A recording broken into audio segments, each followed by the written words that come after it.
"You political whore," Trump screamed across a storm-shaken arena of 40,000 people, seconds before Jasmine Crockett slammed down evidence of 14 shell companies, 37 secret wire transfers, and $290 million in blood money tied to Epstein. Gasps ripped through the crowd as Trump hurled insults, but Crockett's voice cut sharper than thunder.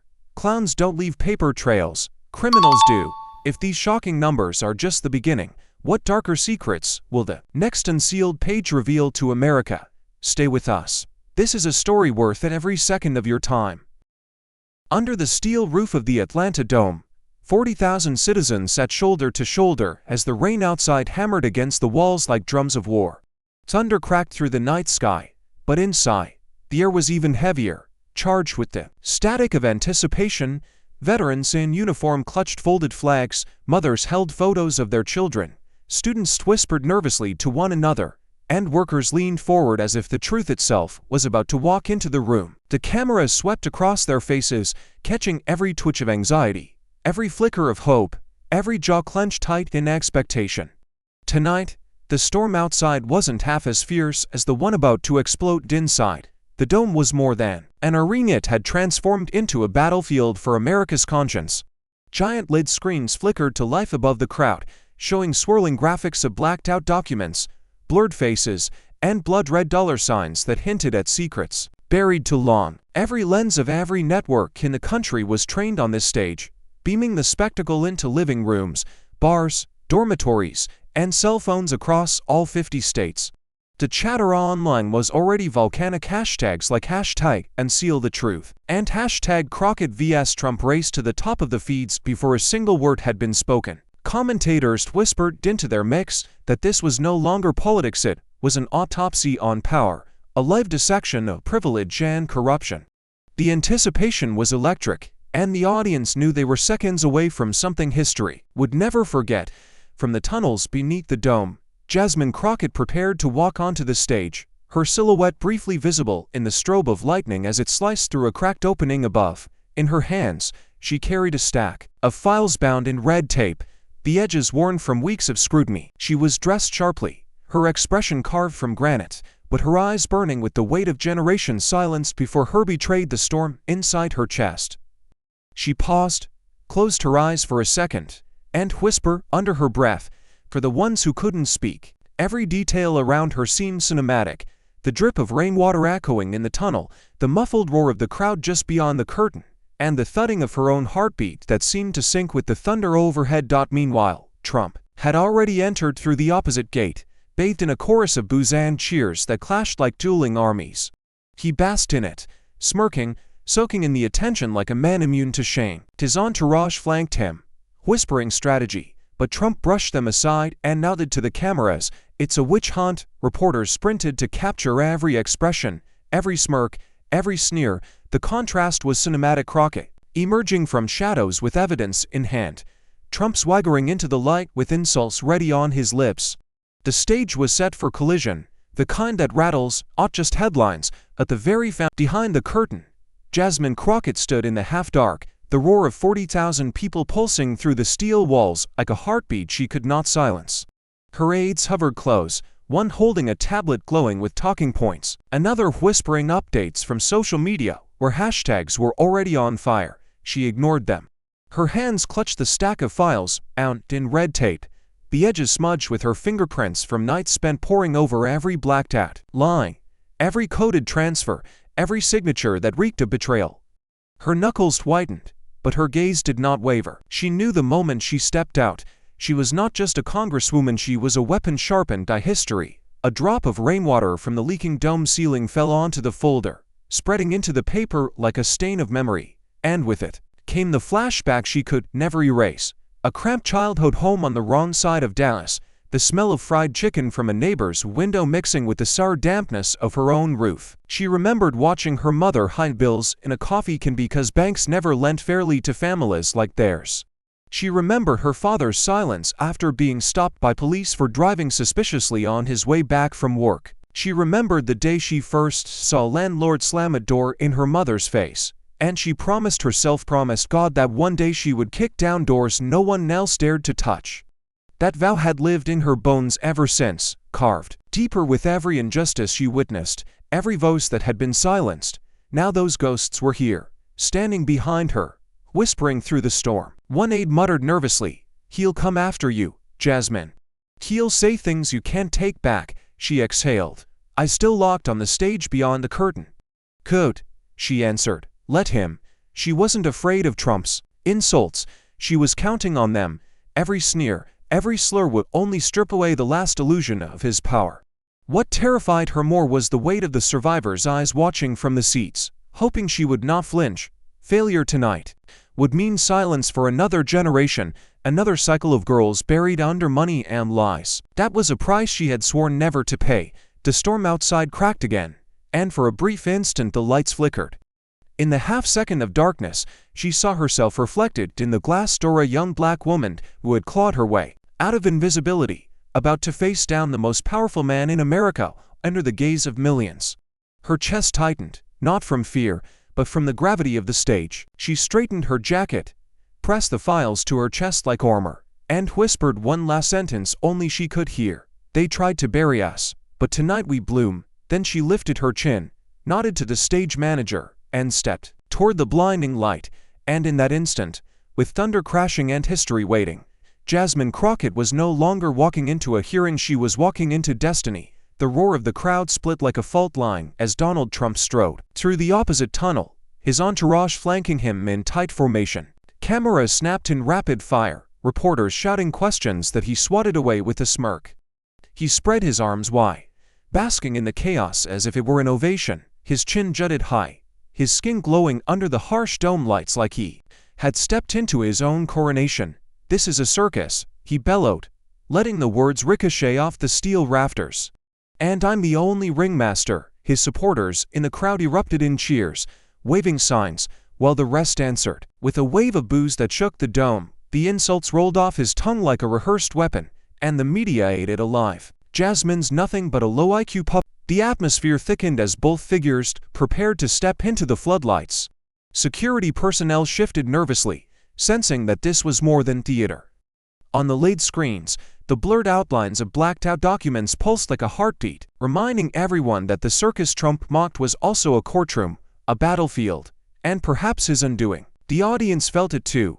Whispers ran through the seats, a mixture of bloodlust and dread, and then the thunder outside rolled again, louder than before, almost in sync with the rising volume inside.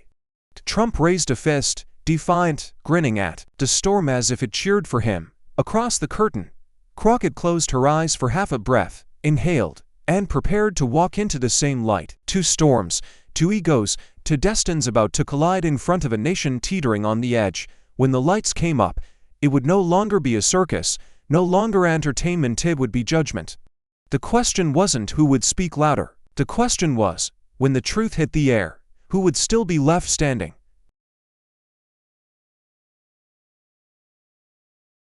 The lights crashed on, blinding in their intensity, and the roar of 40,000 throats became one rolling thunder. Jasmine Crockett did not walk, she stormed, every step a strike of defiance, the red-taped files clutched in her fist like a weapon. She mounted the podium, her eyes locking on Trump across the stage, and without hesitation, her voice ripped through the dome. Donald Trump and Jeffrey Epstein weren't strangers, they were bows. The words detonated like dynamite. Gasps tore through the crowd, slicing the silence into jagged pieces.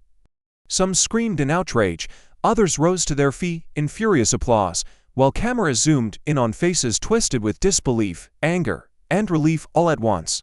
Trump's head snapped up, his smirk vanishing, replaced by a snarl so sharp it seemed to cut the air itself. He slammed his palm on the desk in front of him, leaning into the microphone as if he could devour it whole. "Lies," he roared, the sound echoing through every speaker, bouncing off the dome's steel walls. His supporters erupted, chanting his name, waving flags in frenzied defiance, while half the audience drowned them out with jeers that vibrated the floor. Trump pointed across the stage, his face flushed red, eyes bulging with fury. "She's inventing fantasies. This is another witch hunt, a pathetic show, a disgrace." His voice cracked with rage, but Crockett didn't flinch. She stood tall, chest rising and falling with measured breath, her silence weaponizing his outburst. Then she leaned into her mic, her tone calm, razor sharp. Only someone with something to hide would scream louder than the truth. The crowd gasped again, the words cutting like a blade through the chaos. The LED screens above lit up with blurred photos, grainy images of Epstein, of Mar-a-Lago, of names blacked out in thick ink. The crowd hushed for a heartbeat, their eyes glued to the giant screens, their collective breath caught in the gravity of what loomed. Trump's lips curled back, a predator pushed into a corner, but Crockett's gaze stayed locked on him, her expression carved in steel. "You can shout lie until your throat bleeds," she continued, her voice steady, deadly. "But paper trails don't lie. Wire transfers don't lie. Survivors don't lie." The audience split into again, cheers colliding with boos, signs waving, security shifting nervously along the stage's edge. It wasn't a hearing anymore. It was a battlefield, and every word was a bullet. The tension pressed down on everyone, the storm outside pounding harder as if in sync with the storm inside. Jasmine's aide, just off stage, whispered to himself in disbelief. She just set the fuse. And the question exploded in the minds of millions watching from couches, phones, and bars across America. When the smoke cleared from this confrontation, would it be Trump's roar or Crockett's truth that remained standing? The dome's lights dimmed, and the lid screens overhead flared to life in a violent cascade of red and black. A digital map spread across the arena, lines of light racing between offshore banks, shell corporations, and shadowy accounts that seemed to multiply like a virus. 14 names pulsed on the screen, faceless entities with bland titles like Global Vision Limited and Emerald Holdings, but the crowd knew exactly what they represented: cover, camouflage, corruption. Then came the numbers: -30-7 transfers, glowing in sickly neon green, each one tagged with dates and amounts that flashed like warning sirens. At the center of the web was a sum so staggering it silenced even the loudest hecklers: $290 million. The forensic accountant stepped forward, his voice clipped, precise, every word cutting into the dome like a scalpel. These transactions were disguised as consulting fees, security retainers, even charitable donations. But the timing aligns perfectly with known meetings and private flights. This isn't coincidence. This is coordination. His finger stabbed the screen, circling a cluster of transactions tied to New York, Palm Beach, and the Virgin Islands. This is how predators hide in plain sight. And this settlement, $290 million, wasn't justice, it was a payoff. A cover-up. The crowd erupted, half in fury, half in horror, their voices crashing like waves against the stage. Trump leaned back in his chair, lips curling into a sneer. He grabbed his microphone with practiced arrogance, his voice dripping with contempt. "That's just business. The art of the deal. Only a fool thinks money moving around means guilt." His supporters roared approval, chanting his name like a shield, while others hissed and booed, their outrage swelling. Trump smirked, spreading his arms wide. "This is America. We move money. We make deals. That's what separates winners from losers." But Crockett wasn't smiling. She stepped forward, the red tape files still pressed against her chest, and her voice cut through the chaos with surgical precision. His supporters roared approval, chanting his name like a shield, while others hissed and booed, their outrage swelling. Trump smirked, spreading his arms wide. "This is America. We move money. We make deals. That's what separates winners from losers." But Crockett wasn't smiling. She stepped forward, the red tape files still pressed against her chest, and her voice cut through the chaos with surgical precision. "Facts don't flinch, timestamps don't lie." She gestured toward the screens as flight manifests appeared. Exact dates, passenger names, tail numbers glowing in cold blue light. Each page of the affidavit corresponded to a record. Each accusation was anchored to a timestamp that blinked like a clock ticking down. "You can call them actors all you want, but tell me, Donald, did an actor sign your name into Epstein's guest book? Did an actor stamp your passport in St. Thomas?" The audience erupted, half on their feet, others gasping with hands over their mouths. The lawyer turned another page, his voice growing firmer now. "One survivor recalls being shown photographs of Epstein with presidents, prime ministers, billionaires. She was told, if you talk, you disappear. We know everyone." The words crawled into the dome like smoke, suffocating, undeniable. All eyes swung back to Trump, whose jaw clenched so hard it seemed his teeth might crack. He leaned into the mic, his voice raised to a shout, desperate, unhinged. "Lies, all lies, I never saw these women. Never knew them. Never.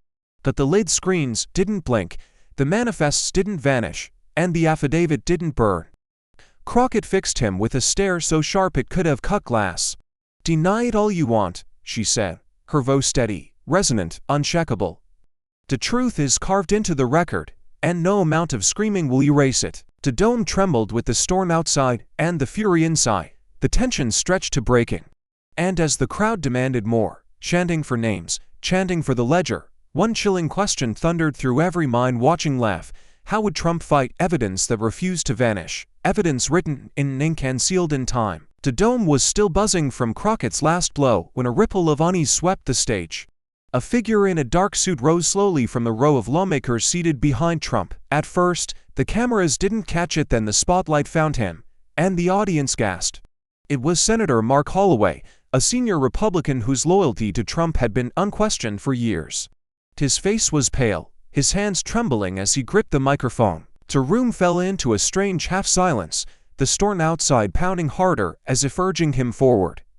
"I have to speak," Holloway said, his voice cracking against the heavy air. "I've sat on the Oversight Committee for months, defending him, dismissing these files as political theater, but I can't unsee what I've seen. 17,000 pages of documents, redacted, blacked out, sanitized. And buried inside those pages are truths that don't serve any party, they serve only the victims." The dome erupted, some in cheers, others in disbelief. Gasps echoed like cannon fire, reporters nearly falling over themselves to capture the words. Hashtags flared across screens in real time. Hashtag GOP breaks. Hashtag 17kpages. Trump's head snapped toward Holloway, eyes wide with betrayal. He lunged toward the microphone, his words slicing through the chaos. "Traitor! You filthy traitor!" He slammed the desk with such force the wood cracked, his entourage rushing to steady him. "You're finished, Holloway. You're weak. Bought and paid for by the enemy." His voice was venomous, spitting rage with every syllable. But Holloway didn't sit down. His shoulders stiffened, and for the first time, his voice hardened into steel. "I defended him before," Holloway thundered back, eyes burning. "I told myself the redactions were necessary, that the cover-ups were justified, but the truth doesn't belong to Republicans or Democrats, it belongs to the people, and it belongs to the survivors who've been silenced for decades." The dome shook with the force of his words, half the crowd chanting his name, the other half booing in a frenzy. Security shifted nervously at the edges of the stage, the atmosphere tilting from political theater into open rebellion. Trump leaned forward, finger stabbing the air at Holloway like a weapon. "You're finished. You think you're noble? You're a coward. You'll regret this." His face was red, sweat dripping down his temples, fury transforming into something almost desperate. Crockett, watching the exchange, leaned slightly toward her mic, her tone measured but lethal. "Senator Holloway just showed more courage in 5 minutes than you have in 5 decades, Mr. Trump." The crowd roared, flashes from cameras sparking like lightning across the arena. The LED screens lit up again, showing a blurred page count ticking upward. 1,000, 5,000, 17,000, each number hammering home the scale of what was hidden. The dome held its breath, a nation at the edge of revelation, and in that suffocating silence, one question loomed larger than the storm outside. If one senator dared to break ranks, how many more would follow, and what secrets would those 17,000 pages finally unleash?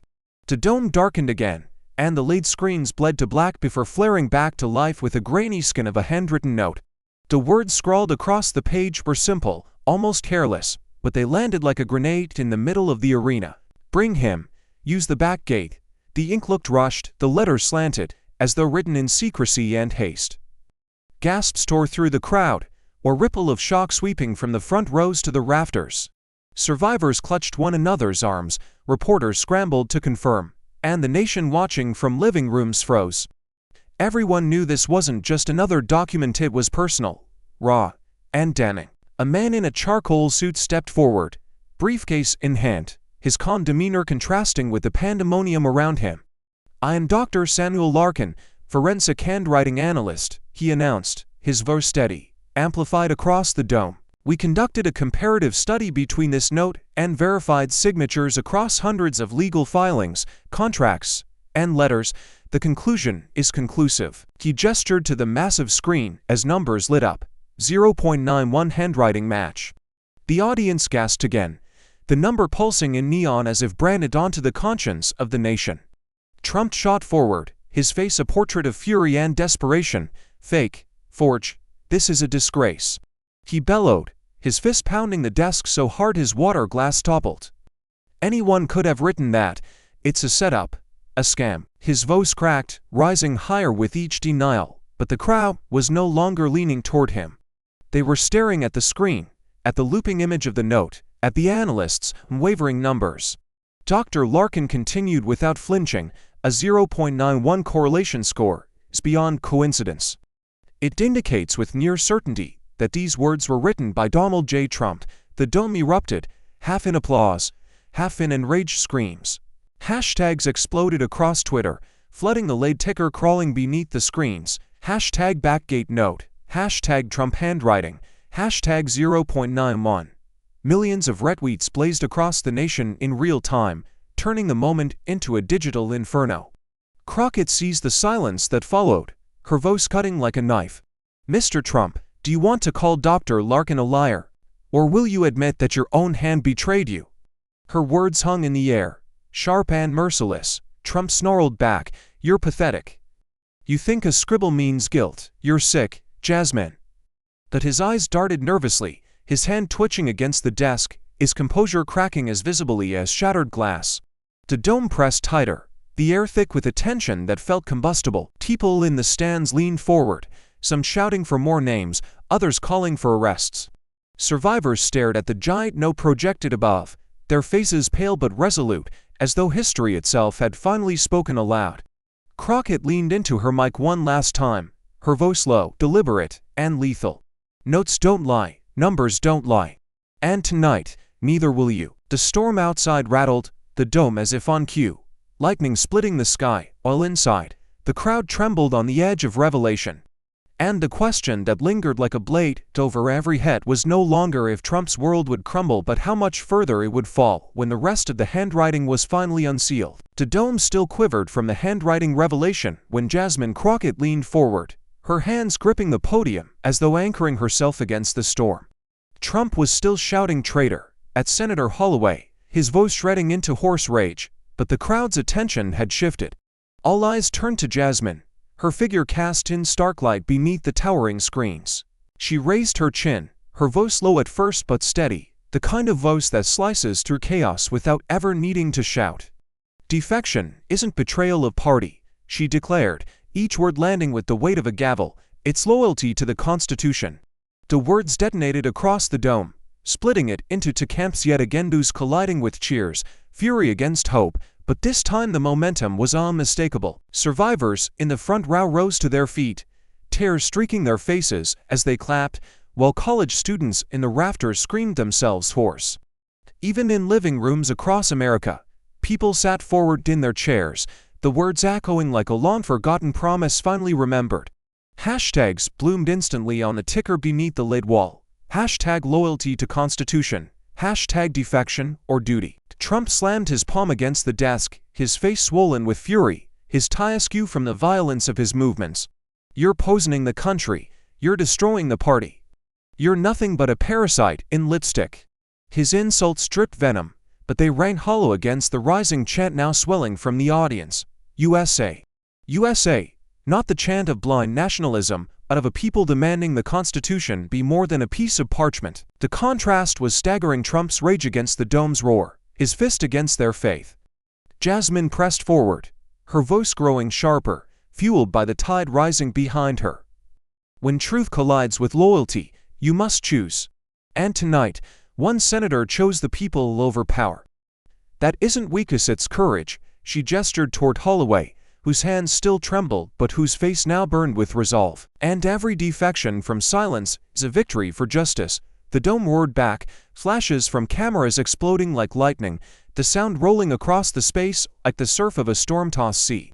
Trump staggered to his feet, his finger stabbing the air like a weapon. They'll all pay for this. Anyone who betrays me will regret it. This is war. His voice cracked, his threats reeking of desperation, but Crockett didn't even look at him. Her gaze swept the chamber, her eyes locking with lawmakers seated stiffly, some shifting uneasily under the weight of her stare. She knew the cameras were catching every twitch, every bead of sweat on brows that had hidden too long. The crowd hushed in anticipation, leaning in for the kill. Crockett's voice lowered, dangerous and deliberate. The question isn't whether one man can scream loud enough to drown out the truth.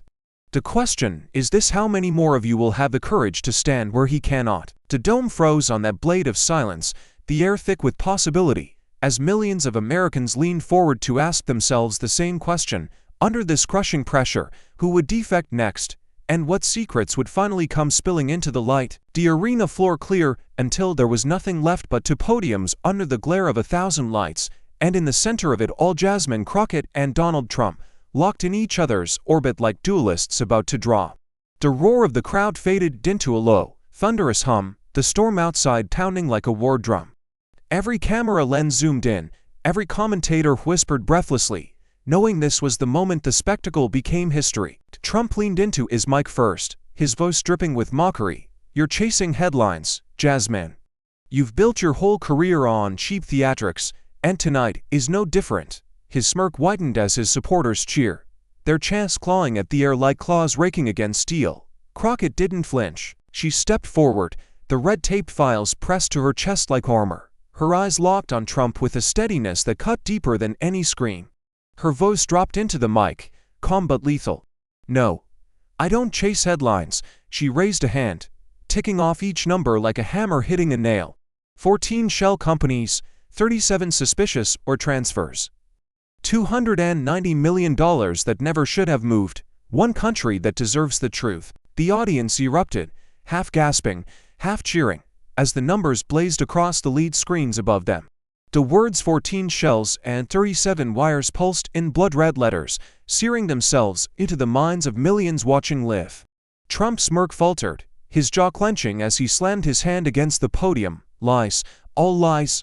You've twisted numbers to smear me. You've fabricated conspiracies out of thin air." His voice rose higher, cracking under the weight of his fury, but his eyes betrayed him, darting to the screens as if the numbers themselves mocked him.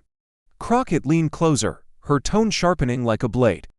"Numbers don't lie, receipts don't lie. You can scream until the dome collapses, but the facts will still be standing long after your voice is gone." The crowd's roar swelled, a wave of energy that shook the rafters. Trump jabbed a finger toward her, his voice breaking with rage. "You're a disgrace, a fraud, a puppet dancing for attention." But Crockett stepped forward, closing the space between them, her presence eclipsing his bluster. "No, Mr. Trump," she said, her voice steady, cutting through the chaos like a scalpel. "I'm not here for attention, I'm here for accountability. And tonight, it's standing right in front of me." The LED screens flickered again, pulling up a new graphic, a jagged timeline linking Trump's trips, Epstein's flights, and the wire transfers. The lines converged into a burning red dot at the center of the map, pulsing like the core of a bomb waiting to detonate. The dome fell silent, every eye locked on the screen, every breath held. Crockett turned her gaze back to Trump, her words dropping like a hammer into the silence. "You can call me anything you want, but when the ledger opens, the only name that matters is yours." The silence that followed was deafening, a silence so heavy it felt like the entire nation had stopped breathing. And as the storm outside split the sky with lightning, the unspoken question thundered louder than the crowd itself. In this duel of truth versus power, who would break first when the next strike landed? Trump leaned forward, both fists gripping the podium as if he could crush it in his hands. His voice, sharp and venomous, cut across the dome like a whip. "I'll sue you, Jasmine. I'll bury you under lawsuits so deep you'll choke on them. I'll bury your career, your reputation, your name. You'll be nothing but ashes when I'm done." His words spat like bullets, the kind of threat that had silenced critics for decades. The crowd hissed and cheered in equal measure, the storm of voices clashing until the dome itself seemed to tremble under the nose. Crockett didn't recoil, she didn't even blink. Instead, she stepped closer, the red-taped files now spread open across her podium like an arsenal. She leaned into her microphone, her tone deadly calm, her gaze locked on Trump with surgical precision. "You've buried enough," she said, her voice slicing through the chaos until even the most raucous hecklers fell silent. You've buried girls, you've buried evidence. You've buried morals so deep this country nearly forgot what justice looked like. But tonight, we dig up. Her words detonated, the crowd erupting in a roar so fierce it rattled the cameras and shook dust loose from the rafters. The chants began as a murmur, then rose like a tidal wave. Dig it up, dig it up. 40,000 voices pounding in unison, echoing through the dome and spilling into televisions across the nation. Viewers at home could feel the vibration in their bones, the chant transforming into a heartbeat, a drumbeat of rebellion. Trump's face flushed red, his chest heaving as he tried to drown it out. "This is mob rule," he shouted, but his voice was swallowed by the surge of sound. "You're all being manipulated." His words sounded weaker now, a man trying to command a storm that no longer listened. Crockett raised her hand and the crowd quieted, the silence hanging heavy, anticipatory. She pulled a single sheet from her file, holding it up to the cameras. "This isn't manipulation, this is a record," she declared. Transaction number 11,784, wire transfer. Date: August 9, 2014. Amount: $2.3 million.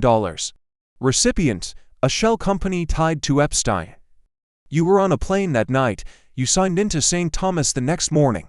Tell us again who's burying who. Her voice rose into the silence, striking like lightning, illuminating every corner of the dome. Trump gripped his mic, his hand trembling, his eyes darting wildly to his lawyers. "Coincidence?" he barked, his voice cracking. "Just business, just numbers." But even as he tried to stand tall, the sweat streaking his brow betrayed him. Crockett leaned closer, her voice dropping into a near whisper amplified to every ear in the nation. "Numbers don't scream, survivors don't forget. And the ground you buried them in is caving beneath your feet."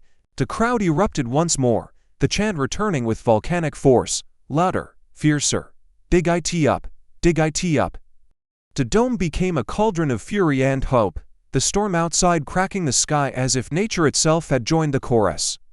And as the camera zoomed in on Trump's faltering face, one thought hung like a blade above the chaos. How long could he stand when every shovel of truth threatened to bury him instead? The chant thundered through the dome, "Dig it up, dig it up." As the sealed evidence box was rolled forward, its metallic edges gleaming under the floodlights like something radioactive. Trump's eyes locked on it, his breath shallow, his lips moving without sound, as if he could will it to disappear. Then, in a sudden burst of fury, he lunged from behind his podium, his hands outstretched, aiming straight for the box. Gasps ripped through the audience, security officers reacting instantly, surging forward to intercept him. The collision was chaotic shouts, the scrape of shoes against the stage floor, microphones toppling. For a split second, the most powerful man in America looked like a cornered animal, thrashing against the very system meant to protect him. The camera zoomed in, merciless, capturing every bead of sweat rolling down his temple, every twitch of desperation etched across his face. His supporters screamed for his release, while others shouted for order, the dome splitting into civil war. The storm outside cracked the sky open, lightning painting his sweat-slicked face in flashes of white, each strike a reminder of how far he had fallen. Reporters whispered furiously into their earpieces, their voices trembling as they described the sight. Trump, restrained by two guards, barking incoherent denials, his words dissolving into static. Crockett stood motionless at her podium, her eyes cold, her posture unbroken. She didn't need to move. The scene unfolding in front of her was louder than any argument she could make. She leaned into her mic with surgical calm, her words piercing the chaos. "You see? This is what guilt looks like when the truth is about to surface." Her voice carried across the dome, amplifying over the roar, and the chants rose again, stronger, faster, filling the air with a rhythm like a war drum. Trump strained against the guards, his tie yanked askew, his face crimson with rage and humiliation. "It's mine. It's a hoax. Don't you open that box. Don't you dare." His voice cracked, the shrillness exposing panic more than defiance. The lead screen split into quadrants, one zooming on his wild eyes, another on the sealed case, another on Crockett's unflinching stare, and the last on the roaring crowd demanding answers. It wasn't just theater anymore, it was Judgment Day captured in high definition, broadcast to millions who would replay every second for years to come. The box remained on stage, heavy, silent, its latches glinting like a secret waiting to be unchained.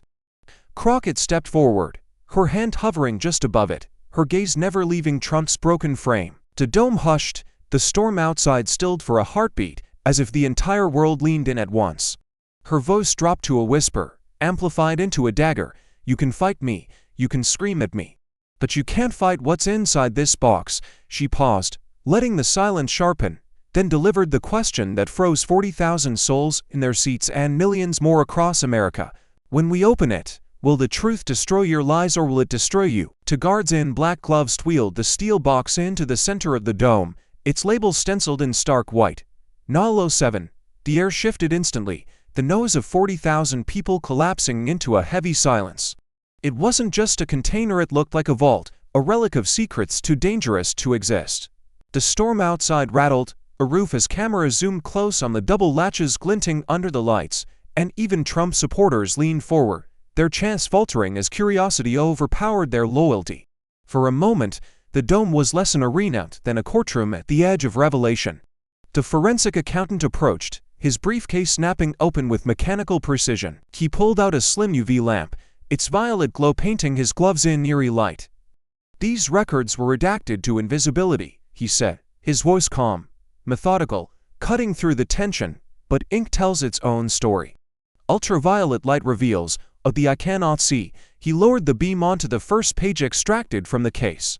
Under the glow, faint lines sprang to life codes, numbers, signatures hidden beneath layers of bureaucratic black. The dome erupted in gasps, the invisible suddenly made visible. The accountant pointed to one highlighted entry, magnified instantly on the massive LED screen above. Consulting fee, $425,000. Recipient, Emerald Holdings Ltd. Timing, 3 days after a flight to Palm Beach. He moved to the next line, the light burning through the secrecy. Retainer payment, $2.1 million. Disguised as legal services, routed through a shell in the Caymans. Timestamp aligns with a documented meeting at Mar-a-Lago. The crowd roared, in disbelief, a mixture of fury and exhilaration, as each detail landed like a hammer on stone. Trump shook his head violently, slamming his fists against the desk, shouting into the mic, "Fake, forge." But the accountant ignored him, his lamp sliding across another page. Charter reimbursement, $740,000. Destination, St. Thomas. Passenger list, redacted. Transaction confirmed within 24 hours of Epstein's Island flight. The lid screen glowed blood red with the numbers, the arena shaking with the weight of the revelation. Crockett stepped forward, her voice slicing through the chaos, eyes locked on Trump's crumbling composure. These aren't theories. These are your shadows written in ink, buried in ledgers, exhumed under light. The dome trembled, the storm outside howling against the steel roof as though the world itself demanded judgment. And as the UV beam revealed one more hidden code, the crowd leaned in, breaths held, their minds gripped by the same chilling question. What deeper horror still slept inside the sealed pages of NAL 07? Trump shot up from his chair, his face red, veins bulging, his fists pounding the podium as his voice tore through the dome like a siren. And as the UV beam revealed one more hidden code, the crowd leaned in, breaths held, their minds gripped by the same chilling question. What deeper horror still slept inside the sealed pages of NAL 07? Trump shot up from his chair, his face red, veins bulging, his fists pounding the podium as his voice tore through the dome like a siren. This is illegal. You can't show that. This is a crime against me. His words cracked at the edges, desperation bleeding into rage as he flailed toward the cameras, jabbing his finger at the forensic accountant, then at Crockett, then at the box itself. The crowd roared back in a frenzy, half of them booing, half cheering, the air charged like a riot about to ignite. For the first time, the man who once thrived on chaos looked swallowed by it, drowning in the very storm he had unleashed. Jasmine Crockett did not move. She stood steady, her red tape files open before her like scripture, her gaze locked on him with an unblinking calm. She leaned into the microphone, her voice steady, lethal, a scalpel against his sledgehammer. "We have the subpoena," she said, each word sharp, deliberate, impossible to ignore. "And the people are watching." Her voice cut through the dome, silencing the chance for a heartbeat, forcing every eye back onto her. Trump froze, his chest heaving, sweat rolling down his temple under the unrelenting glare of the lights. He tried again, his words collapsing into fragments. "Rigged, Democrats, hoax." but his voice no longer carried the conviction it once had.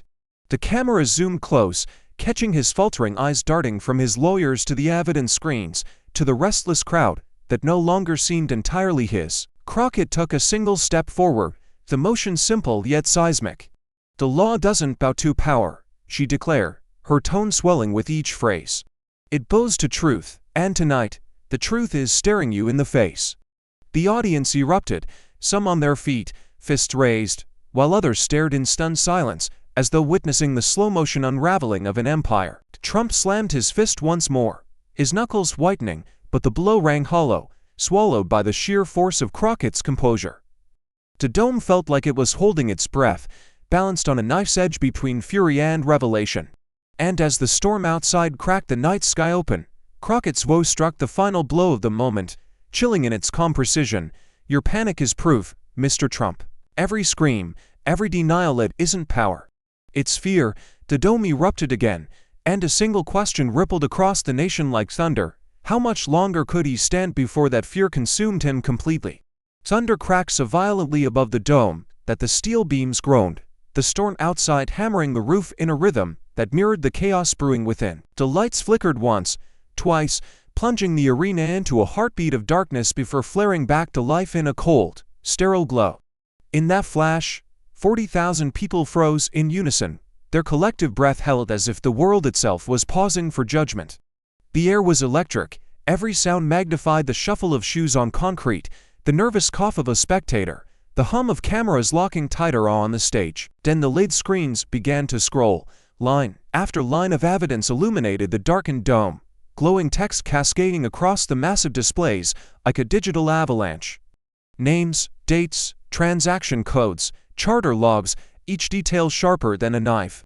Wire transfers appeared with exact timestamps, cross-referenced against flight manifests that flickered side by side. Every redaction that had once been a black wall of silence now dissolved under ultraviolet light, replaced by raw, unfiltered truth.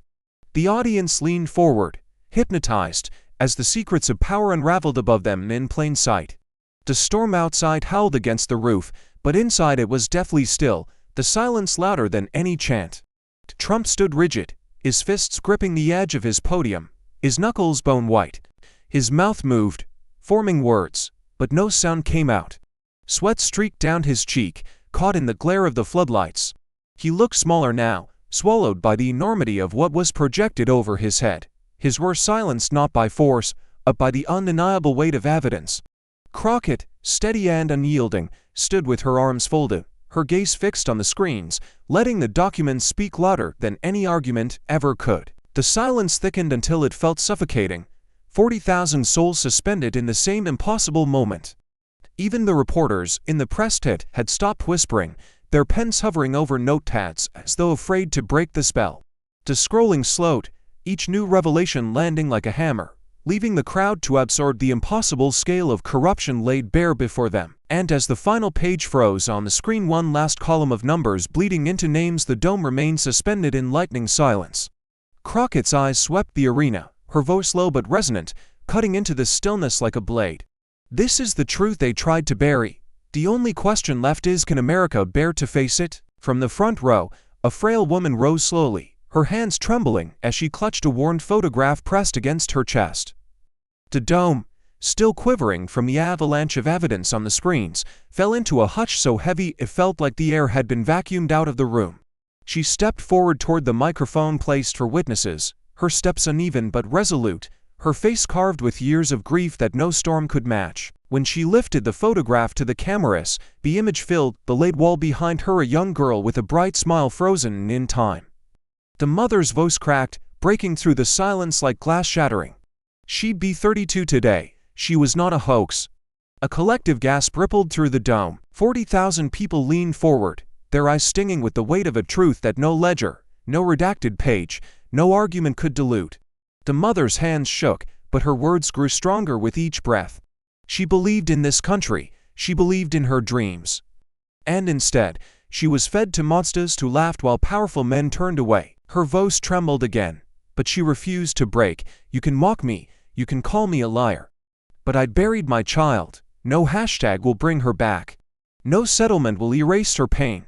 Trump shifted uneasily, his lips tightening as cameras caught his reaction. He muttered something under his breath, but no one cared.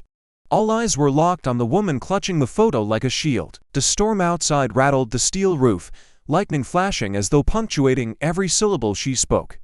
Crockett, standing only feet away, bowed her head, her jaw set hard, her hand pressing over her heart in silent solidarity. The dome filled not with chants this time but with silence, the kind of silence that burns hotter than rage. It was grief, raw and unfiltered, rising like smoke to choke the air, and as the mother lowered the photograph, her words hung in the dome like an indictment against every man who had ever laughed, denied, or hidden. My daughter had a name, my daughter had a life. And tonight, America will remember her. The silence thundered louder than any storm, leaving a single, haunting question trembling in every heart. If one voice of grief could stop a nation cold, what would happen when millions finally spoke together? Jasmine Crockett stood beneath the blinding lights, the photograph of the lost daughter still glowing on the giant lid screen behind her. The dome was silent now, every breath held, every eye locked on her. She turned toward Donald Trump, his face pale, his fists trembling against the podium, and her voice cut through the air with surgical clarity. "You can't buy silence anymore," she declared, her words sharp enough to slice through the storm both outside and inside. The crowd stirred, gasps rising as Trump shook his head, unable to form a single coherent response. Crockett pressed forward, her tone unwavering, her presence filling the arena. "Not with money, not with power, not with fear. Survivors are louder than your lies, and tonight their voices rise above your empire." The cameras captured Trump's sweat, his lips muttering denials drowned beneath the tide of her words. For the first time, he looked small, overshadowed by truth itself. Then, slowly, she turned from him to face the central camera, addressing not just the dome but the millions watching across America. Her voice softened, yet carried even more weight. "Justice is the breath of society. Without it, we suffocate. Without it, we decay. But tonight..." She paused, letting silence amplify the moment. "Tonight, America breathes again." The dome erupted. Survivors rose, holding each other. Chants of justice, justice, thundered from 40,000 voices, shaking the rafters. Social media screens flashed. Hashtag America breathes. Hashtag no more silence. Trump's shouts dissolved into static, erased by the tidal wave of sound.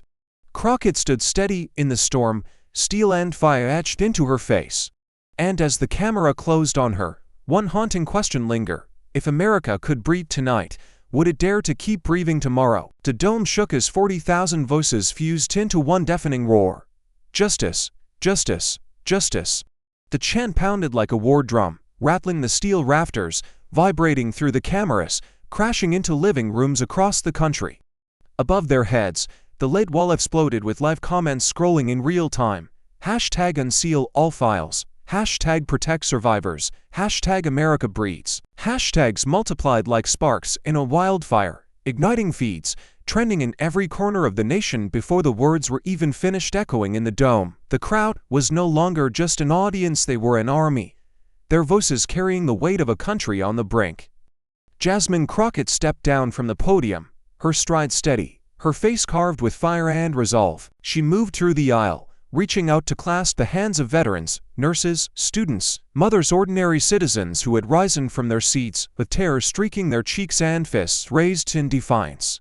Each handshake was more than a gesture, it was a covenant, a silent promise that their voices matter, that their grief and fury had finally found a champion. Cameras followed her every step, framing her against the thunderous chant, as if she were carrying the very pulse of justice on her shoulders.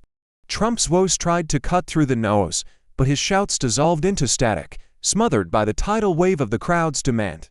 His figure, once larger than life, looked small under the blaze of lights, drowned by the weight of truth finally unsealed. All focus was on Crockett, the dome alive with her presence, the nation electrified by the realization that silence was broken. As the storm outside tore the night sky apart, the scene inside burned itself into history. Survivors held their heads high. Lawmakers shifted uncomfortably in their seats, and millions watching at home leaned forward, breath caught in their throats. The camera closed on Crockett as she clasped one last hand, her eyes fierce, her voice carried in a whisper amplified to the world. Justice is not promised, it's chosen. The screen faded to black, the chant still echoing, the hashtag still surging, the storm still raging. And the final question carved itself into the silence, sharp and haunting. Will America finally choose courage over fear? True justice is never comfortable. It demands courage, persistence, and the willingness to confront power even when the odds seem impossible. Jasmine Crockett's battle in the Dome reminds us that silence protects the guilty, but truth, no matter how painful, sets a nation free. In our own lives, whether facing injustice at work, in our communities, or even within ourselves, the choice remains the same. Bury what is inconvenient or uncover what is necessary. Justice doesn't begin in courtrooms, it begins in everyday decisions. What truth in your life needs to be spoken, and will you be brave enough to speak it? Thank you for watching until this moment and for standing with us on this journey for justice. Your support means everything. Like, subscribe, and turn on notifications so you never miss what's next. And we'd love to hear your thoughts. Leave a comment below and let us know what moved you most in this story. Together, our voices make a difference.